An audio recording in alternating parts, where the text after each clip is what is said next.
नमस्कार साथियों, आप सभी का अंकुर क्लासेस में स्वागत है। और जैसा कि हम लोग प्रैक्टिस स्टार्ट कर रहे थे, प्रैक्टिस सेट चल रहे थे साइंस के, जिसमें हम लोग बायोलॉजी सब्जेक्ट जो है उसकी प्रैक्टिस कर रहे हैं। तो इसमें एनटीपीसी का वैसे भी हम लोगों को पता है कि एनटीपीसी का तो फॉर्म भरे भी जा रहे हैं। और आप लोग ऐसे जोन से भरिए जो जोन मतलब कि जहाँ की मेरिट कम जाती है।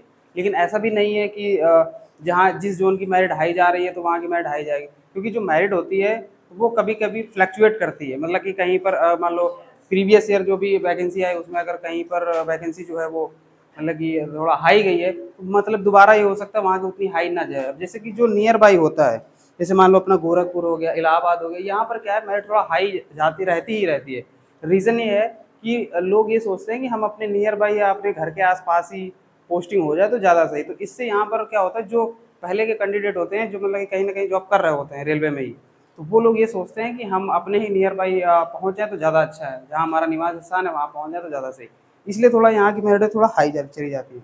साउथ इंडिया में थोड़ा ऐसा होता है कि थोड़ा मेरिट का अंतर होता है, वहाँ पर देखने को मिलता है कि हम मेरिट पे थोड़ा कम वो करते हैं या वहाँ की मेरिट। लेकिन ऐसा नहीं कहा जा सकता है कि जो मेरिट है जो हमेशा ही जहाँ हाई है तो वहाँ हाई ही रहेगी। रीज़न ये है कि मेरिट जो होती है वो फ्लक्चुएट करती है। फ्लक्चुएट का मतलब है मतलब मान लो कि पहली बार ज़्यादा होगी तो आपकी कम भी हो सकती है। तो इस तरीके से है। लेकिन अब फॉर्म भरे जा रहे हैं तो आप लोग फॉर्म भर दीजिए और फिर तैयारी करिए। रही साइंस की बात, तो साइंस के हम प्रैक्टिस सेट और इसके साथ साथ में प्रैक्टिस करवाते रहेंगे जब तक एग्ज़ाम हो नहीं जाता हम लोगों का। और इसके बाद में बात करते हैं थ्योरेटिकल पार्ट, तो हम लोग उसका साइंस का थ्योरेटिकल पार्ट भी पूरा करेंगे। ठीक है, तो आज हम एक प्रैक्टिस सेट फिर स्टार्ट कर रहे हैं अपना।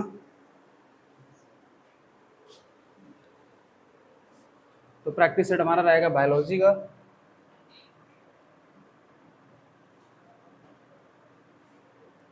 बायोलॉजी का प्रैक्टिस सेट है और इसके बाद में बात करते हैं। सबसे पहले अगर हम क्वेश्चन की बात करते हैं तो फूलों के अध्ययन को कहते हैं। पहला क्वेश्चन ये है, फूलों के अध्ययन को कहते हैं। ये हमारे पास क्वेश्चन है। तो पहला ऑप्शन होगा इसका, ऑप्शन ए है एंथोलॉजी। एंथोलॉजी। ऑप्शन बी है एग्रोस्टोलॉजी। एग्रोस्टोलॉजी। और ऑप्शन सी है हमारे पास पैनिलोलॉजी। पैलिनोलॉजी। और ऑप्शन डी है हमारे पास फिनोलॉजी। फिनोलॉजी। बहुत ही सिंपल सा क्वेश्चन है ये हमारे पास कि फूलों के अध्ययन को क्या कहते हैं। तो एंथोलॉजी, एग्रोस्टोलॉजी, पैलिनोलॉजी और फिनोलॉजी। तो हमारा सही आंसर जो होगा वो एंथोलॉजी होगा। मतलब फूलों का अध्ययन हम किस में करते हैं, एंथोलॉजी में करते हैं। मैंने आप लोगों को बताया भी है कि जो लॉजी वर्ड आता है, लॉजी का मतलब ही होता है टू स्टडी, मतलब अध्ययन करना। तो इसका अर्थ ही यही होता है लॉजी का, टू स्टडी। टू स्टडी इसका मतलब होता है हिंदी में, अगर इसको हम अगर समझने का प्रयास करेंगे तो इसका मतलब होता है अध्ययन करना। तो इसका मतलब यही होगा कि एंथोलॉजी, तो एंथो का मतलब संबंधित, एंथो जो वर्ड है ये किससे संबंधित है, ये फूलों से संबंधित है। और लॉजी वर्ड लगा है तो इसका मतलब ये हो गया स्टडी करना, अध्ययन करना। तो एंथोलॉजी में हम किसका अध्ययन करते हैं, फूलों का अध्ययन करते हैं। इसके बाद में अगला क्वेश्चन ये आता है हमारे पास, मधुमक्खी पालन कहलाता है। दूसरा क्वेश्चन है मधुमक्खी पालन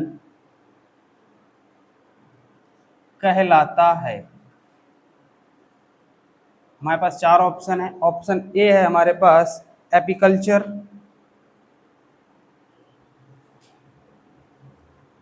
ऑप्शन बी है हमारे पास सीरीकल्चर।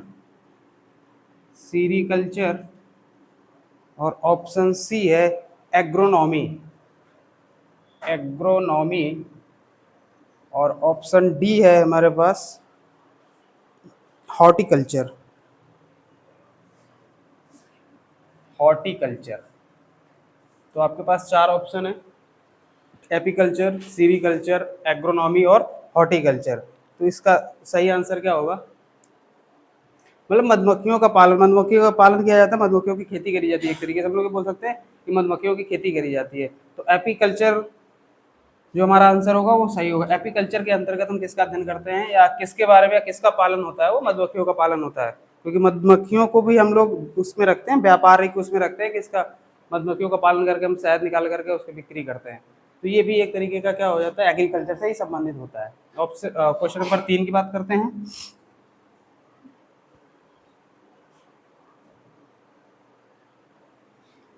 बात करते हैं मधुमक्खी पालन का, मधुमक्खी पालन का वैज्ञानिक नाम क्या है? वैज्ञानिक नाम क्या है? अगला क्वेश्चन हमारे पास ये आ जाता है कि मधुमक्खी पालन का वैज्ञानिक नाम क्या है? तो ऑप्शन ए आता है हॉर्टिकल्चर,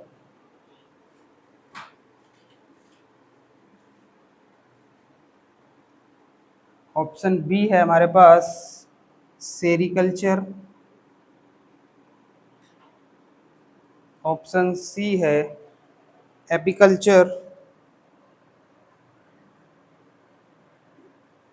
और ऑप्शन डी है हॉर्टिकल्चर।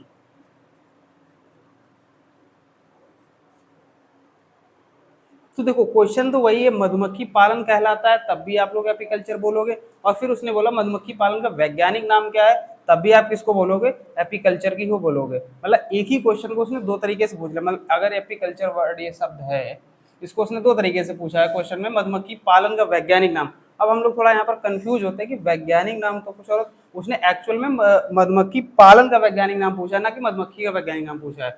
इसी तरीके से यहाँ पे पूछा था पालन कहलाता क्या है। ठीक है, क्वेश्चन का जो मतलब एपीकल्चर वर्ड है उसका अर्थ एक ही है, लेकिन क्वेश्चन उसने दो वैरायटी से पूछ लिया है। ठीक है, क्वेश्चन नंबर अगला,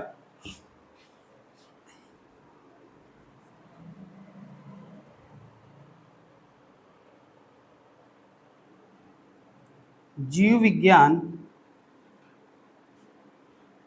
के नाम से, जीव विज्ञान के जनक, जीव विज्ञान के जनक के नाम से जाने जाते हैं। मतलब हमसे पूछ रहा है, इसका ऑप्शन है, ऑप्शन ए है हमारे पास अरस्तु, option B Darwin, option C है हमारे पास लैमार्क और ऑप्शन डी है परकिंजे। चार ऑप्शन है, तो जीव विज्ञान के जनक के नाम से कौन जाना जाता है? अरस्तु, डार्विन, लैमार्क या पुरकिंजे? तो कौन है? अरस्तु। डार्विन ने क्या दिया था, या लैमार्क और पुरकिंजे?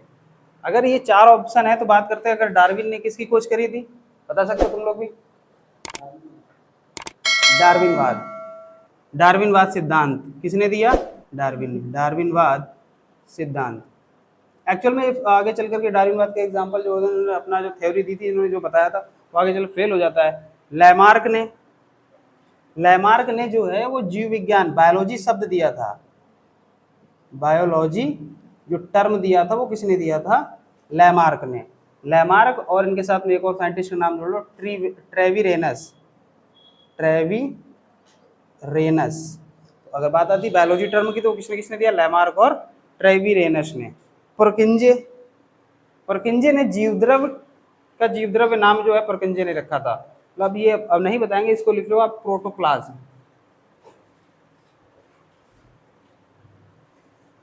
ठीक है, ये जब आएगा टॉपिक में तब इसको हम डिटेल से कराएंगे, जीव प्रोटोप्लाज्म के बारे में पढ़ा रहे होंगे तब वहां पे बताएंगे। तो इसका आंसर जीव विज्ञान के जनक के नाम से कौन जाना जाता है? तो अरस्तु, इसका सही आंसर होगा अरस्तु। इतना नोट कर लो फिर आगे कराएं।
अगला क्वेश्चन है,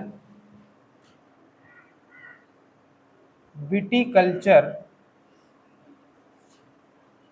जाना जाता है। तो ऑप्शन ए है हमारे पास संतरे के उत्पादन से, संतरे के उत्पादन से। ऑप्शन बी है हमारे पास अंगूर के उत्पादन से, अंगूर के उत्पादन से। ऑप्शन सी है सेब के उत्पादन से,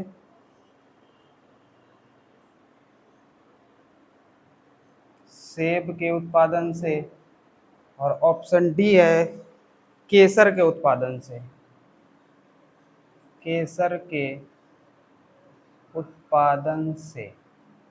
आपके पास चार ऑप्शन है। विटीकल्चर जाना जाता है, मतलब विटीकल्चर का संबंध किससे है? संतरे के उत्पादन से है, अंगूर के उत्पादन से, सेब के उत्पादन से या केसर के उत्पादन से। तो आप लोगों का आंसर क्या होगा?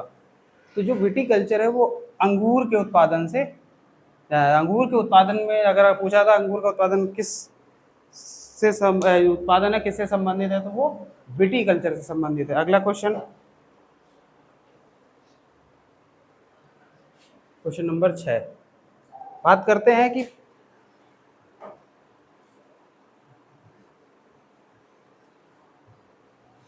जीव विज्ञान शब्द का प्रयोग सर्वप्रथम किसने किया?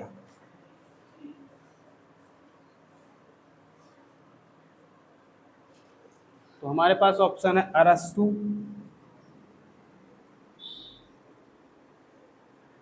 B Lamarck, option B. Option C है लैमार्क तथा ट्रेविरेनस, लैमार्क एवं ट्रेविरेनस, ट्रेविरेनस। और ऑप्शन डी है वॉन मॉलने, वॉन मॉलने। चार ऑप्शन है आपके पास। जीव विज्ञान शब्द का प्रयोग सर्वप्रथम किसने किया था? तो अरस्तु, लैमार्क, लैमार्क एवं ट्रेविरेनस और वॉन मॉलने। तो आपका आंसर क्या होगा?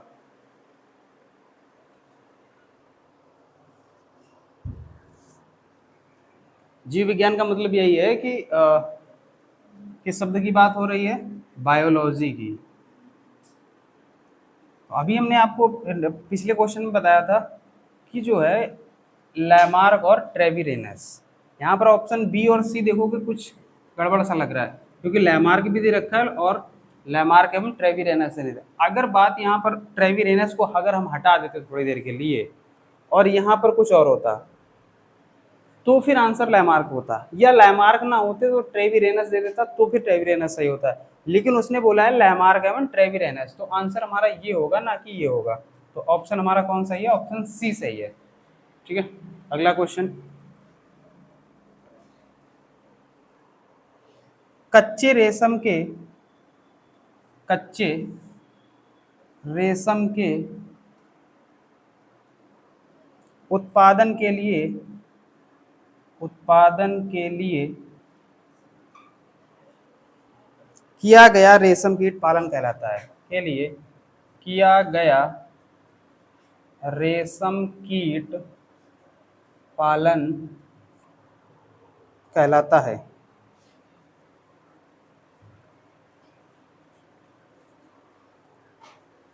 तो ऑप्शन ए है हमारे पास एपीकल्चर, एपीकल्चर। ऑप्शन बी है सेरिकल्चर,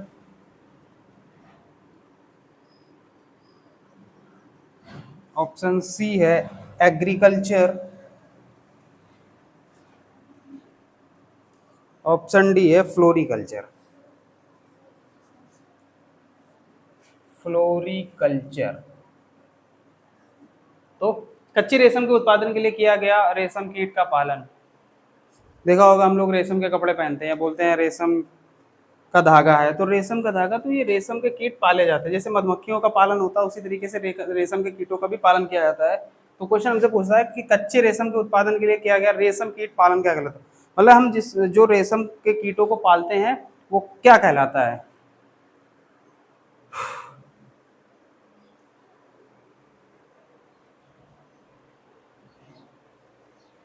तो सेरीकल्चर क्या कहलाता है, सेरीकल्चर, क्योंकि एपीकल्चर हो नहीं सकता। एग्रीकल्चर के अंदर हम पूरी कृषि का अध्ययन करते हैं, फ्लोरिकल्चर में हम फूलों का अध्ययन करते हैं। तो किसकी बात आ गई, सेरीकल्चर की। Question number 8। अब क्वेश्चन नंबर 8 को अगर हम देखें,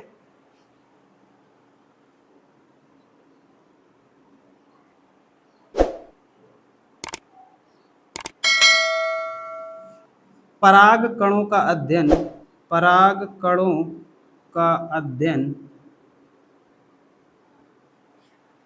कहलाता है, कहलाता है। ऑप्शन ए है हमारे पास पोमेलॉजी, पोमेलॉजी। ऑप्शन बी है हमारे पास पैलिनोलॉजी, पैलिनोलॉजी। ऑप्शन सी है फाइकोलॉजी, फाइकोलॉजी। और ऑप्शन डी है माइकोलॉजी, माइकोलॉजी। तो आप लोगों को इसका आंसर बताना, परागकणों का अध्ययन कहलाता है तो पोमेलॉजी कहलाता है, पैलिनोलॉजी कहलाता है, या फाइकोलॉजी कहलाता है, या माइकोलॉजी कहलाता है। तो क्या कहलाता है, तो कहलाएगा पैलिनोलॉजी। ऑप्शन हमारा बी सही होगा। ठीक है, इतना नोट कर लो। 8 फिर 8 फिर 8।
जैसे अगले क्वेश्चन की बात करते हैं हम लोग, तो हम लोग अगर बात करते हैं रेशम के कीड़े का पालन कहलाता है, फिर वही क्वेश्चन आ गया, रेशम के कीड़े का पालन कहलाता है, तो ये क्वेश्चन नहीं करवाएंगे। अगले क्वेश्चन की बात करें, कवक विज्ञान क्या है। क्वेश्चन नंबर 9 है, कवक विज्ञान क्या है। क्वेश्चन हमारा है कवक विज्ञान क्या है। तो ऑप्शन ए है हमारे पास बैक्टीरिया का अध्ययन, बैक्टीरिया का अध्ययन। इसको ऐसे ना लिख के ऐसे लिखते हैं, बैक्टीरिया का अध्ययन। ऑप्शन बी है कुकुरमुत्ता का अध्ययन।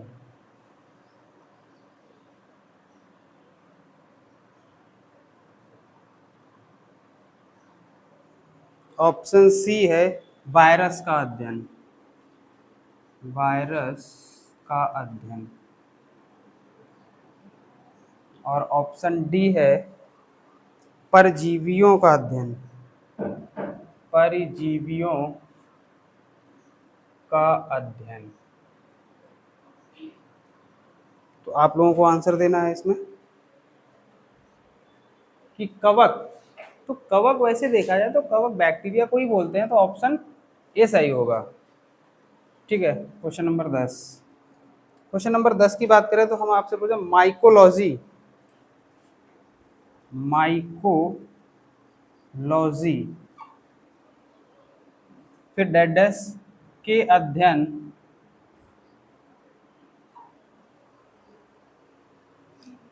से संबंधित है, से संबंधित है। ऑप्शन हमारे पास ए है मानव कोशिकाएं, मानव कोशिकाएं। ऑप्शन बी है कवक। ऑप्शन सी है जीवाणु। और ऑप्शन डी है विषाणु। तो आंसर क्या होगा?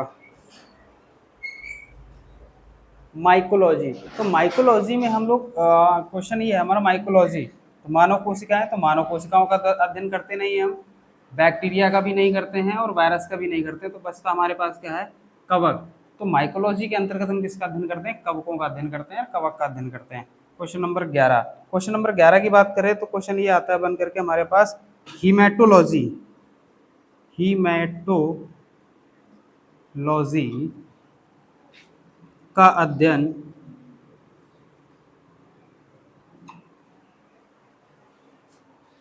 फिर खालिस्तान से संबंधित है। तो ऑप्शन है हमारे पास पौधों की प्रजनन प्रणाली। पौधों की प्रजनन प्रणाली। ऑप्शन बी है रक्त। ऑप्शन सी है जानवरों के खान पान की आदत। ऑप्शन सी है जानवरों के खान पान की आदत। और ऑप्शन डी है हड्डियां। तो क्वेश्चन हमसे पूछता है कि हीमेटोलॉजी का अध्ययन किससे संबंधित है? पौधों के प्रजनन प्रणाली से संबंधित है या रक्त से संबंधित है? ये आपको इसको रुधिर लिखा मिलेगा, तो रक्त बोलो या रुधिर बोलो। जानवरों के खान पान की आदत या ऑप्शन डी है हड्डियों का। तो सही आंसर हमारा क्या होगा? हीमेटोलॉजी। देखो इसमें हीम निकल के आ रहा, हीम का मतलब आयरन, तो किससे संबंधित है?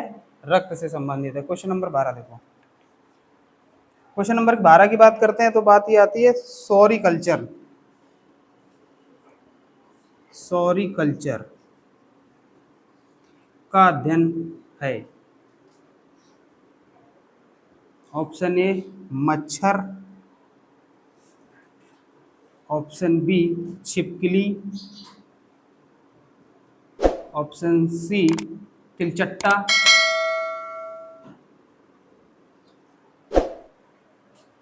और ऑप्शन डी सांप। तो सॉरीकल्चर के अध्ययन अंतर्गत हम किसका अध्ययन करते हैं? मच्छर, छिपकली, तिलचट्टा या सांप? किसका अध्ययन करते हैं? छिपकली का। आंसर हमारा क्या होगा? छिपकली। घरों में आसानी से पाई जाती है। ठीक है, इतना नोट करो फिर आगे करें।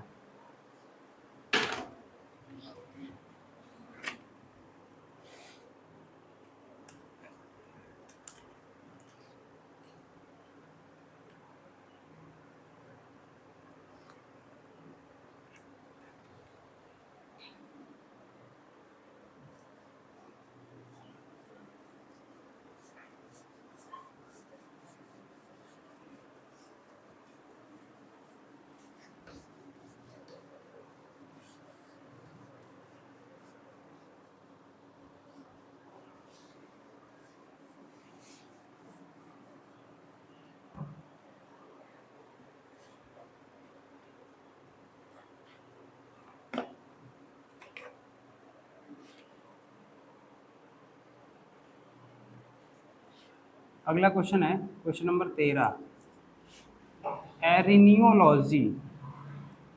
एरिनियोलॉजी किसका अध्ययन है?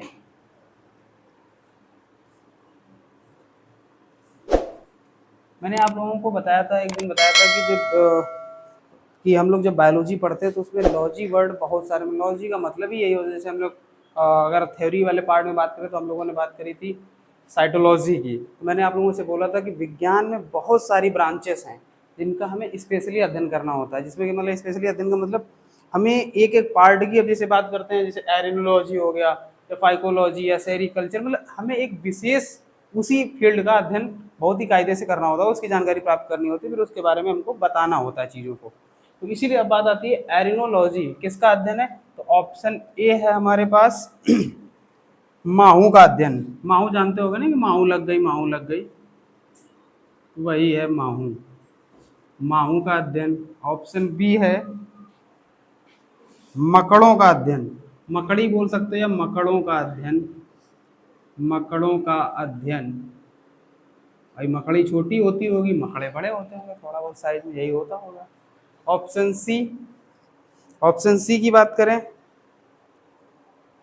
तो मक्खी पालन। भाई मक्खी तो कोई पालता नहीं, वो तो ऑटोमेटिक आ जाती है शायद घर में, है कोई पालने वाला तो मक्खी पालता हो, मक्खी पालन। इसके बाद बात करते हैं बरूथी का अध्ययन। ऑप्शन डी है बरूथी का अध्ययन, बरूथी का अध्ययन। तो हमारे पास चार ऑप्शन है। एरिनियोलॉजी किसका अध्ययन है, माहू का अध्ययन करते हो या मकड़ों का अध्ययन करते हो या मक्खी पालन है या बरूथी का पालन है, तो बताओ जरा आंसर क्या होगा। एरिनियोलॉजी, कुछ कुछ वर्ड जो है ये किससे संबंधित जा रहा है, एरिनियो का अर्थ निकालोगे तो इसका अर्थ ये आ रहा है मकड़ों के पास जा रहा है। तो ऑप्शन बी हमारा राइट आंसर होगा, मकड़ों का अध्ययन। देखा होगा आप लोगों ने स्पाइडरमैन है, उसी के तरीके। क्वेश्चन बात करते हैं 14 नंबर की। 14 नंबर क्वेश्चन की बात करें तो इसमें क्वेश्चन ये आता है,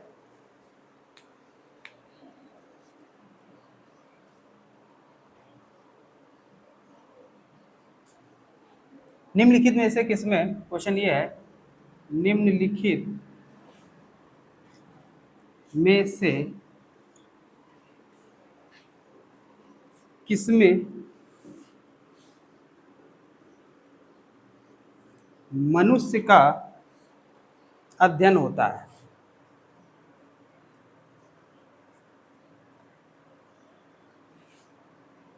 भाई हम लोग सबका अध्ययन पढ़ रहे हैं तो हम लोग अपना भी तो अध्ययन पढ़ लें कि हम किस में अध्ययन करे जाते हैं या हम किस में अध्ययन होता है, किस उसमें होता है। तो नंबर ऑप्शन ए है आर्कियोलॉजी, आर्कियोलॉजी। ऑप्शन बी है एंथ्रोपोलॉजी, एंथ्रोपोलॉजी। ऑप्शन सी है एड्रोनोलॉजी, एड्रोलॉजी लिख लो या एंड्रोलॉजी बोलते हैं, एंड्रोलॉजी। और ऑप्शन डी है आर्कियोलॉजी, आर्कियोज आर्कियोलॉजी। बताओ मनुष्यों का अध्ययन किसमें किया जाता है।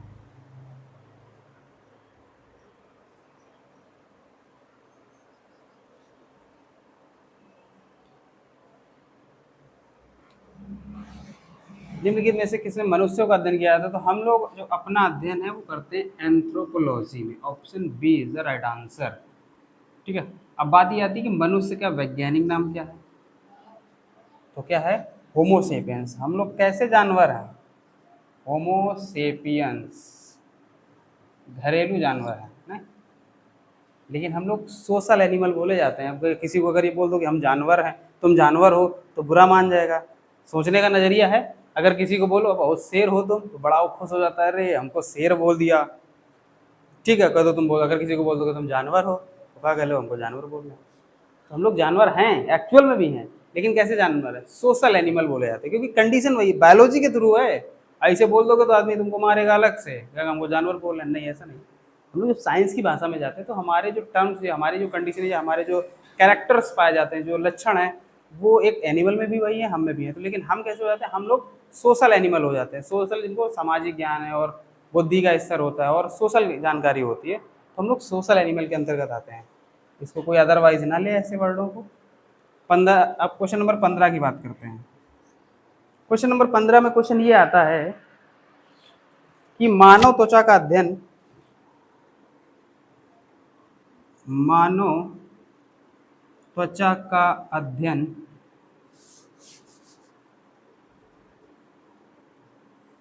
मानव त्वचा का अध्ययन करने वाली विज्ञान की शाखा को क्या कहते हैं, को क्या कहते हैं? तो ऑप्शन ए है हमारे पास टेरिडोलॉजी। ऑप्शन ए है टेरिडोलॉजी। ऑप्शन बी है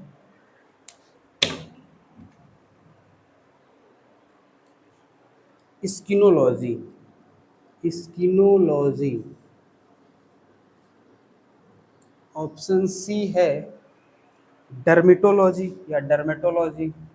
डर्मेटोलॉजी। और ऑप्शन डी है बायोफिजिक्स। बायोफिजिक्स। आपके पास चार ऑप्शन है। मानव त्वचा का अध्ययन करने वाली विज्ञान की शाखा कौन सी है? आप लोग बताओ। इसको नोट करो, तब तक हम इंक डाल लें और फिर आगे क्वेश्चन करना।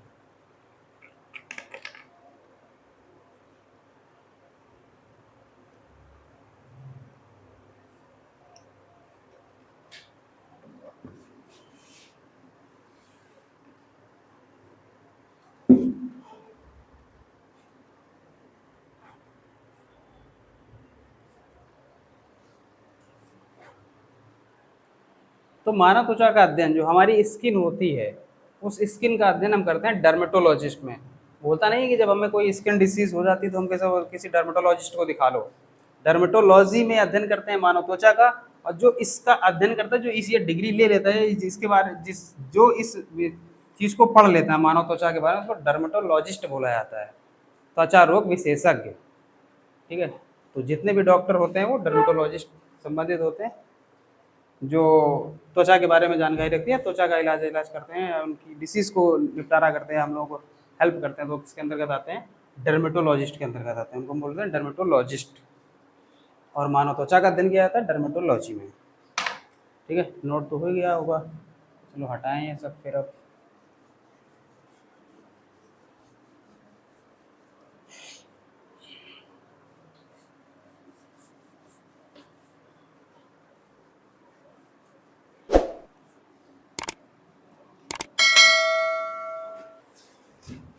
अगला क्वेश्चन ये है, पादप विज्ञान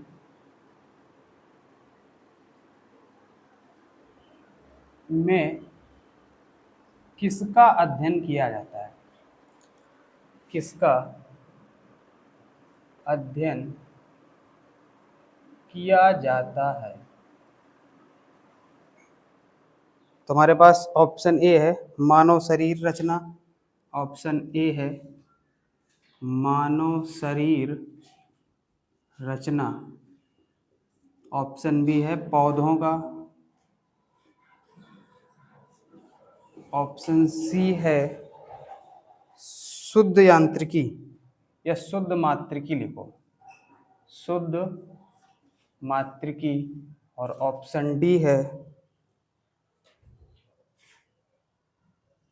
मानव मनोविज्ञान। मानव मनोविज्ञान। मानव मनोविज्ञान। तो पादप विज्ञान में किसका अध्ययन किया जाता है? तो ऑप्शन ए है मानव शरीर रचना, पौधों का, शुद्ध यांत्रिकी या मात्रिकी बोल सकते हो, और मानव मनोविज्ञान का। तो हमारा आंसर क्या होगा? पादप विज्ञान। पादप विज्ञान को मैंने आप लोगों को बोला था क्या बोलते हैं? बॉटनी बोलते हैं। अब जब इसको बॉटनी बोलते हैं, तो बॉटनी को मैंने एक अर्थ बताया था, बॉटनी को हम बोलते हैं हर्ब्स। हर्ब्स बोल दो या क्या बोल दो? प्लांट्स। तो अब तो बात समझ में आ ही गई होगी कि हमारा आंसर कौन सा होगा। तो पादप विज्ञान के अंतर्गत हम किसका अध्ययन करते हैं? पौधों का अध्ययन करते हैं।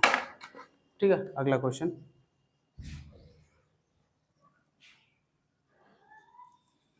क्वेश्चन और बढ़िया बढ़िया बनाओ यार तुम लोग।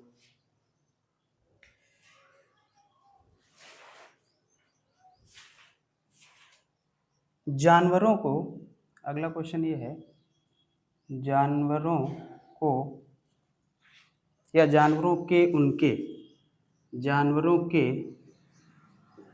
उनके पर्यावरण के साथ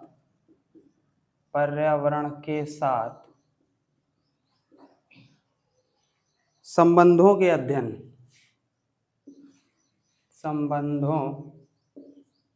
अध्ययन को क्या कहा जाता है? को क्या कहा जाता है? तो ऑप्शन हमारे पास ए है एंथोलॉजी, एंथोलॉजी। ऑप्शन बी है एंटोलॉजी, एंटोलॉजी। ऑप्शन सी है इथोलॉजी, इथोलॉजी। और ऑप्शन डी है इकोलॉजी, इकोलॉजी। मतलब इकोलॉजी। तो आपको बताना है जानवरों के उनके पर्यावरण के साथ संबंधों के अध्ययन को। हमने आप लोगों को बायोलॉजी में बताया भी है कि कोई भी एनिमल या कोई भी सजीव है वो नेचर में रहने के लिए नेचर के अनुकूल होता है। मतलब उनके अंदर एडॉप्टेशन की क्रिया होती है हर किसी के अंदर, और नेचर के हिसाब से बॉडी का बदलना या उसकी एक्टिविटी का बदलना ही होता है अनुकूल। मतलब हम लोगों का मतलब ये है कि हम वातावरण से ही अनुकूल रहें। देखा होगा जैसे कि हम लोग जैसे ही मौसम बदलता है, अभी ठंडी आने वाली है तो क्या होगा, धीरे धीरे देखा होगा हम लोगों के जुकाम सर्दी बुखार खांसी का इस समय रवैया चल रहा है। रीजन ये है कि अभी तक हम लोग गर्मी में थे, अब धीरे धीरे मौसम ठंडा हो रहा है, तो हमारी जो बॉडी है वो अब धीरे धीरे ठंडी के हिसाब से एडजस्ट होना शुरू होगी, तो उसमें कुछ ना कुछ परिवर्तन होगा, तो जिसके कारण से हमको कुछ ना कुछ दिक्कतें होती है। यही कारण तब होता है जब ठंडी खत्म होती है गर्मी स्टार्ट होती है, तब हमारा बॉडी जो है वो एडॉप्टेशन की क्रिया करता है, वो फिर गर्मी के अनुकूल बनने का प्रयास करता है, उनसे उसको लड़ता है। मतलब कि शरीर का या सजीवों का प्रकृति के परिवर्तन के हिसाब से प्रकृति से लड़ाई करना, एक तरीके से बोल सकते हैं अपनी भाषा में चेंजमेंट करना। वो हर आपने पढ़ा भी है, फिजिक्स में भी पढ़ा है कि हर चीज जो है वो एक विरोध करती है, किसी न किसी का अपने अपने अनुकूल विरोध करेगी। अनुकूल होगा तो ठीक है, नहीं तो फिर वो विरोध करती है। तो वही चीज हमारी बॉडी रहना चाहती है ठंडे में, मान लो गर्मी आने वाली, तो कुछ ना कुछ जब प्रकृति बदलेगी या मौसम बदला तो उसी हिसाब से हमारी बॉडी एडजस्ट होना शुरू होती है, तो वो क्रिया क्या कहलाती है। तो अब उसी के तरीके जानवरों के उनके पर्यावरण के साथ संबंध, मतलब कि जो एनिमल्स हैं, हम लोग छोड़ दें यहाँ पर सोशल एनिमल, हम लोगों को छोड़ करके बात करते हैं जानवरों के उनके पर्यावरण के साथ संबंधों के अध्ययन। मतलब कि जानवरों का जो पर्यावरण से संबंध है वो कैसा संबंध है, उसका जो अध्ययन क्या कहलाता है। क्योंकि हर जानवर का एक ना कोई रोल होता है नेचर के लिए बहुत ही इंपॉर्टेंट। हम ये नहीं अदरवाइज ले सकते हैं कि किसी जानवर का कोई मतलब नहीं है। तो नेचर के लिए कोई भी एनिमल हो, चाहे छोटा से छोटा कोई जीव हो या बड़ा से बड़ा कोई जीव, उसका कहीं ना कहीं योगदान नेचर में होता है, पर्यावरण में होता है। तो बात करते हैं अब इसमें ऑप्शन हमारे पास एंथोलॉजी, एंटोलॉजी, एथोलॉजी और इकोलॉजी। तो हमारा आंसर, राइट आंसर क्या होगा, इकोलॉजी। बोला जाता होगा ना कि हम लोग बोल देते इकोलॉजी, इकोसिस्टम, पर्यावरणीय बोला जाता है। तो कुल मिला के कहने का मतलब ये है कि इकोलॉजी मतलब प्रकृति में या पर्यावरण में जीवों का बहुत बड़ा योगदान होता है और जानवरों का भी योगदान है। तो जानवर जो है जिस कंडीशन में है उनकी चीज़ों का अध्ययन करना ही क्या कहलाता है, इकोलॉजी कहलाता है। ठीक है, जिसको हम लोग पारितंत्र बोल देते हैं। देखा होगा पारितंत्र एक संरचना होती है, स्ट्रक्चर टाइप का होता है, उसमें सारे के सारे फूड चेन जब हम लोग बना रहे होते हैं तो उसमें हम लोग सारा का सारा बता रहे होते हैं कि किसका कितना योगदान होता है। जैसे मान लो अगर ये सूरज है तो सूर्य से निकलने वाली जो किरणें हैं वो सबसे पहले कहाँ पे गई, तो हमने यहाँ पर अगर घास उगा दी, ठीक है, अब इस घास को कौन खाएगा, तो खरगोश खाएगा। खरगोश को कौन खाएगा, तो ये एक फूड चेन होती है। तो ये एनर्जी का एक रूपांतरण होता है। भाई सूर्य से एनर्जी निकली, घास के पास पहुंची, घास को किसने खाया, खरगोश ने खाया, जो शाकाहारी है उन्होंने खाया। अब उन शाकाहारी को कौन खाएगा, मांसाहारी खाएगा। तो इस तरीके से क्रिया चलती है। तो इसको बोलते हैं इकोलॉजी के अंतर्गत फूड चेन होती है, एक तरीके से ऊर्जा का स्थानांतरण होता है कि एनर्जी निकली सूर्य से, फिर किसके पास गई, पेड़ पौधों के पास, पेड़ पौधों से जो पेड़ पौधों को जानवर खाते हैं, कुछ जानवर वैसे हैं जो शाकाहारी होते हैं। अब जैसे शेर है, शेर मांसाहारी है, तो शेर को एनर्जी कैसे मिलेगी, क्वेश्चन ये आना चाहिए। तो शेर किसको खाया, किसी न किसी ऐसे पशु को खाया जो कैसा है, वो शाकाहारी है, तो उसने घास, वो एनर्जी शेर के पास कैसे इससे पहुंची। तो ये कंडीशन होती है, बहुत बड़ा एक्सप्लेनेशन है, हमें उस पर नहीं, हम थ्योरी में पढ़ेंगे। अभी हमको सिर्फ मतलब है कि सिर्फ प्रैक्टिस क्वेश्चन से, तो ज़्यादा इसको डीपली नहीं ले जा रहे हैं हम। ठीक है, बात करते हैं अगले क्वेश्चन की।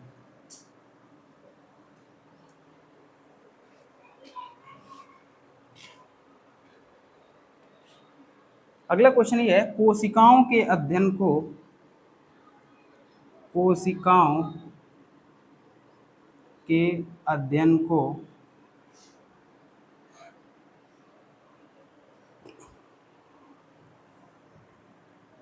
भी कहा जाता है।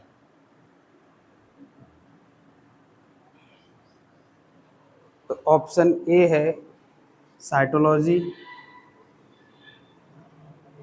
साइटोलॉजी, ऑप्शन बी है पीडोलॉजी, ऑप्शन सी है सेरोलॉजी और ऑप्शन डी है इकोलॉजी।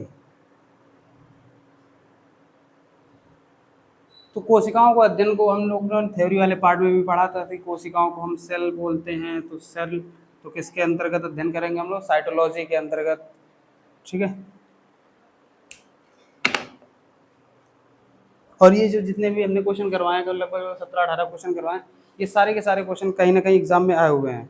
कुछ तो आरआरबी एनटीपीसी के ही थे प्रीवियस ईयर में, बाकी और अदर एग्जाम है उनके हैं, कुछ स्टेट एग्जाम के क्वेश्चन भी हैं।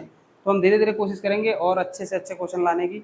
रीज़न ये है कि जितनी ज़्यादा हमारी प्रैक्टिस होती रहेगी क्वेश्चनों को, उतना ही ज़्यादा हम बेहतर करते रहेंगे, क्योंकि साइंस का बहुत बड़ा रोल होता है रेलवे के अंतर्गत। तो हम साइंस की जितनी ज़्यादा प्रैक्टिस करते रहेंगे उतना ही हमारा प्रॉफिट होगा। उससे प्रॉफिट क्या है, एक तरीके से नंबर बढ़ाने की कोशिश हम लोग करेंगे धीरे धीरे।